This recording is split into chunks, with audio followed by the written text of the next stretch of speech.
A total sum of 605.9 billion naira has been shared by the three tiers of government as revenue from the Federation Accounts Allocation Committee. In a statement, the spokesperson of the Federal Ministry of Finance, Budget and National Planning, Charles Nwodo, says the revenue was shared during the FAAC virtual meeting and is revenue from the month of May but disbursed in June. The disbursed fund is lower by 11 billion naira when compared to the 616.8 billion naira received from FAAC in April as revenue allocated in the month of May. The statement noted that companies' income in tax, oil and gas royalties, import and excise duty recorded decreases while VAT increased marginally.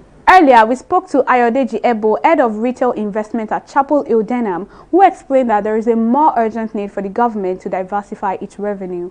There are a lot of states that depend solely on FAAC allocation. Internally generated revenue is really very low. So business activities would also be affected within those states. And that's why you see for some states have still not come to terms in terms of the minimum wage rate at 30,000 naira. So focus should now, state needs to begin to be deliberate to look away from depending on FAAC.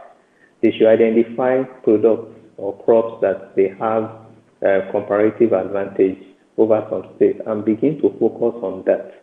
And I believe that if they have that medium to long-term plan, they will begin to generate that revenue that would be significantly higher than FAAC.